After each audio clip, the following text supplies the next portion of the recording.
is up, you guys? Hope y'all been partying like every day is your birthday, because we got another one for y'all today. You guys know it is Marvelous Request Monday, so we got another 10 of y'all's videos, and we got a banger for you guys today, man. Now, before we even read the title or say who this one was requested by, you guys already know, if there is Naruto or any One Piece in this, I will not be watching it. Now, I have no idea, you know, what is going to be in here. Those two will be skipped. Anything else, we will check out. But, you know, you can understand, bro. Come on now. If you want episode 700 or something, you really think you want to spoil that show for you? I know you don't. So, without further ado, we got top 10 main characters teaming up with a villain moment in anime. So this one was requested by you, so we're about to see what this one's working with. We might see some crazy shit in here, bro. Top 10 main characters who joined the evil villains, so they switching sides. Them boys really the ops.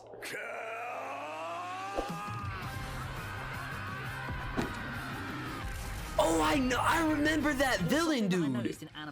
It's the frequency of action anime to incorporate villain team-ups as they reach the series as a whole. Turns out that one of the best allies you can have when everything's on the line is the villain that you beat an arc or two ago, or in some cases, about 10 minutes ago. Today's list, we're going to go through some of the best moments in anime where the hero teams up with a villain character. That one we're skipping. Some of my favorite moments, and trust me when I say that these team-ups can happen just out of nowhere, and sometimes even be quite comedic, it seems. Wow! Yeah, we skipping and we skipping because I ain't watching, and we skipping. Now everything else we will watch, you guys. That One Piece one, we are far past that part. So now that part though, you know, let me find out Jiraiya come back from the dead. No, I mean I don't want to find out, but let me find out. Yes, Stray Dogs. Bungou Stray Dogs second part, giving us the much-awaited team-up between lifelong rivals and bitter enemies Atsushi and Akutagawa. I feel that this fight straddles the line between a villain team-up and a rival team-up, but I think that Akutagawa was firmly on the antagonist side early on anyway. Regardless, I think that I couldn't have asked for a better way to finish the anime. It's a pretty cool team-up. Dude, that outfit is drippy.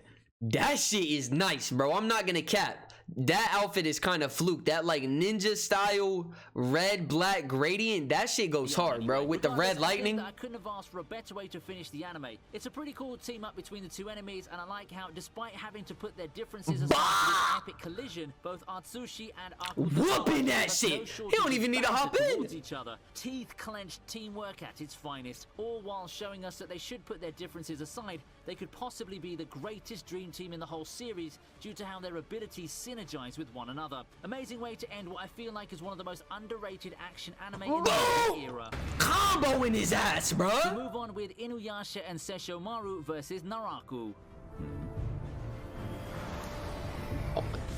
Came in like a wrecking ball right there. Watching a lot of Miley Cyrus.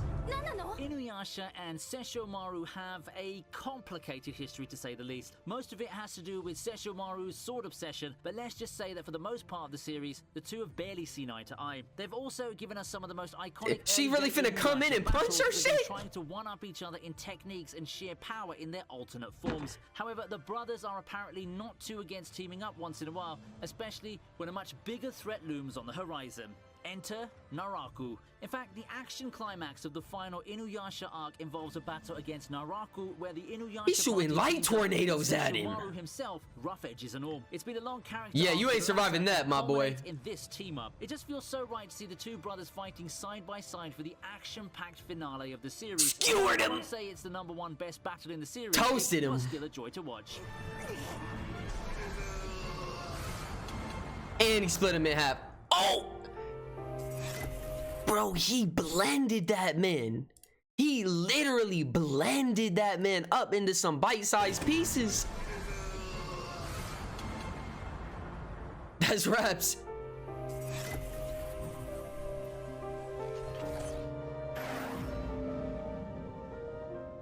Following that, we have Inuyashiki and Shishigami teaming up to stop the Meteor. Ever since the start of the Inuyashiki Wow, series, look at the we've been buildings in presented with the... two forces in conflict, two ideals embodied in two bodies that are so physically contrasting. Inuyashiki and Shishigami have been at each other's throats for as long as I can remember, and they very clearly illustrate the two ends of the spectrum for people who've been empowered by circumstance. However, when news of an incoming meteor collision hits, Inuyashiki finds his strongest ally.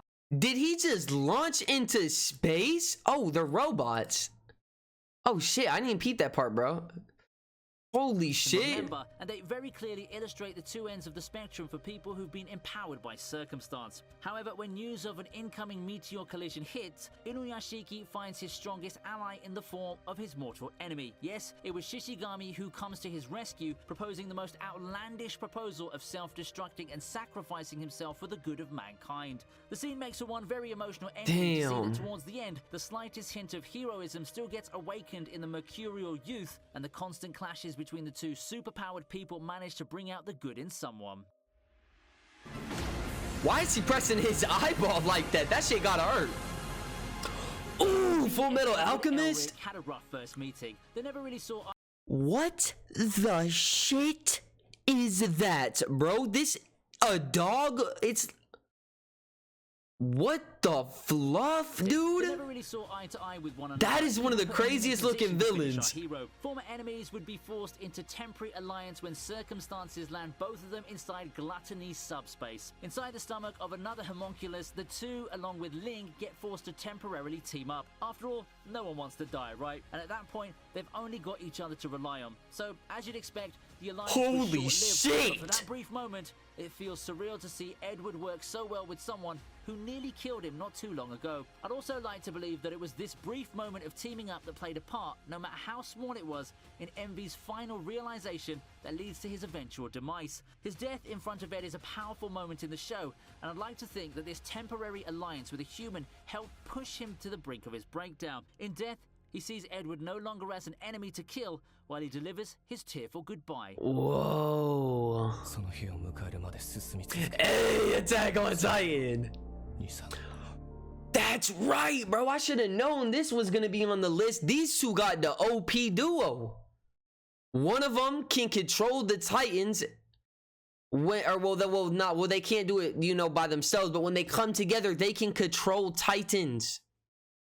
That's an OP duo. One turns them into Titans, the other controls them both. Unbeatable. How you finna whoop that?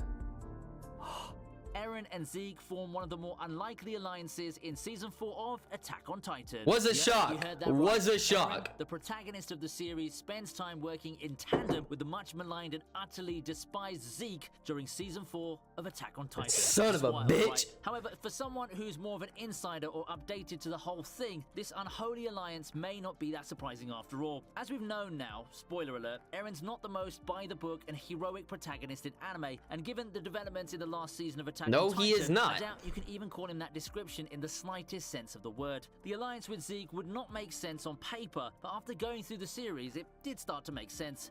However, this isn't as glamorous of an alliance as you'd expect. We can tell that it's a more manipulative relationship, whereas it's people using each other to further their goals. Yeah, I don't even know if I still trust it, bro. Honestly, I feel like in the y'all know Attack on Titan Part 4 Season 2, I'm pretty sure I got that right, is gonna be coming out.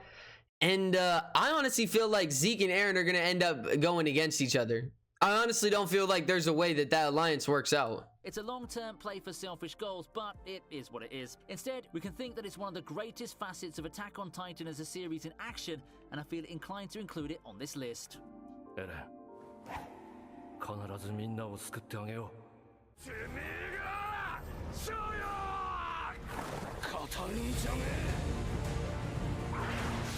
I feel like Gintama as a series is one of those shows that revolves heavily around the past. His long-standing rivalry with Takasugi has been well documented. Oh yeah, I've seen a few fight scenes with him and that guy. Together against another face from the past. Yes, Oboro makes his much-awaited return, ambushing the tired Gintoki and Takasugi. Set off with his ass.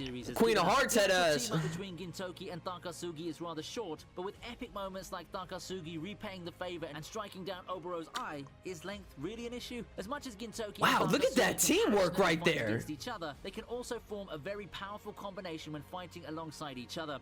Whoa, you know what I just realized, you guys? For y'all who, you know what I'm saying, watch Naruto, the part where I'm at, this is the exact same staff that the one dude was using in the one arc with the ones who were able to bend the earth and shit, you know, who were doing all that stuff, and he unlocked the nine-tailed fox in Naruto's buddy, you know what I'm saying, the one who was like a little nine-tail.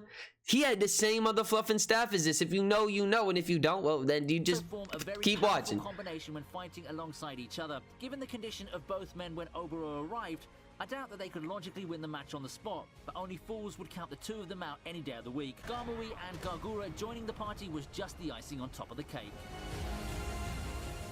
Oh yeah, now they teamed up. Teaming up with Gon and Killua. Oh yeah, for this part, bro, on the island.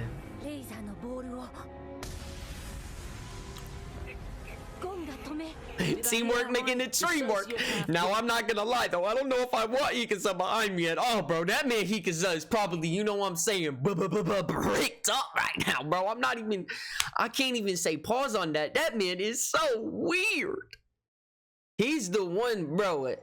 I would never ever watch this show with any of my friends just because of Hizuka, bro, because this man would start, you know what I'm saying, getting on his creep shit, and they would look over to me like, bro, what the hell are you having me watch right now? You know, I can't do it. Did I hear that right? The sociopath deranged Hisoka teaming with our good guys?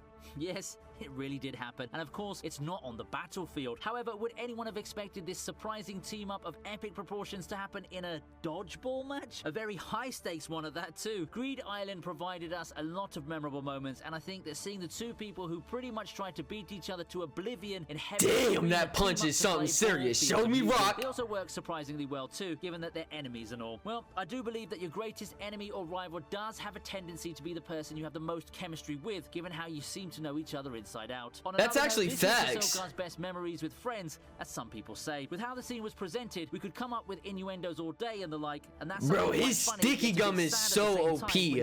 Low-key, if I had to have a power... It might have to be Hizuka's, bro. His sticky gum is just so useful for any situation, y'all. It's just such a versatile power that can go against so many, and that's what makes powers good, when you can adapt it to any situation, because that's when you're OP. Let's think about the implications of the scene. Second place is Luffy and Crocodile teaming up during Impel Down.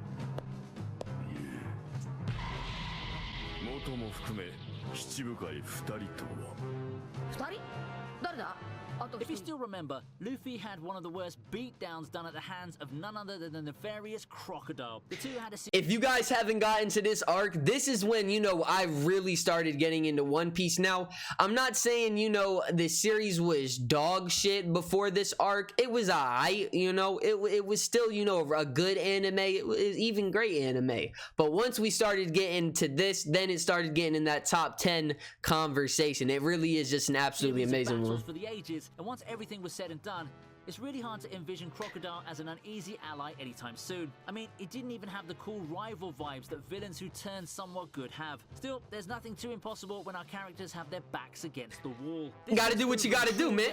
Gotta see it through, my boy. Crocodile. Despite the former's hesitation, Crocodile gets freed and helps lead a breakout of Impel Down. It probably turned out to be one of the best decisions Luffy could have made in that arc. The idea of him fighting alongside the hated villain is cool enough, but his newfound ally proves his worth in several ways. Now I say that because Crocodile spends a good amount of time protecting Luffy. He's sued, bro. Both Akainu and Mihawk, and not just Luffy, he even saves Ace as well. Who knows what would have happened if Crocodile hadn't been on the good guy's side in that arc. That man is sued, bro. Crocodile's not one to play with, man. That's why it was, bro, I am gonna... Ow! That ad blocker blows me off. I've literally tried everything to fix it. I'm so sorry it does that. But that's really why when Luffy started getting in the conversation is, you know, someone to not play with, because Crocodile was a known big villain, you know. And so when he took Crocodile out, that's when people really started to turn their heads at that man.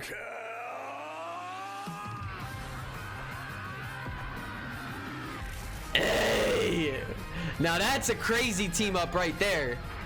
Because those two used to be like enemies. And coming at the top of the list is Goku and Frieza versus Jiren. Among the Dragon Ball villains, Frieza is probably one of the most iconic ones out there. There are a lot of other iconic enemies of the Z Warriors there, but when it comes to a personal connection with Goku, few come close. I say that with prefacing that I meant actual complete monster villains, so Vegeta kind of gets a pass on this one. However, as the video has taught us time and time yeah, because they are hating each other. Enemies to team up and show the world what they're capable of if they stop bickering is an even bigger enemy to battle. Enemy of my enemy is my friend, as they say. I get the impression that seeing Goku and Frieza work together in Dragon Ball Super does feel like a culmination in of harmony. Childhood fantasy to some. Imagine spending your time watching the very epic Namek arc unfold as a kid and finally seeing them work together as a young adult now. Really gives some goosebumps and an interesting perspective of how long we've come since then. The battles come down to more of a battle of wills instead of who can grow his hair longer or throw in the most broken planet obliterating beams. Damn, bro. Yeah, that's an unbeatable team right there, bro.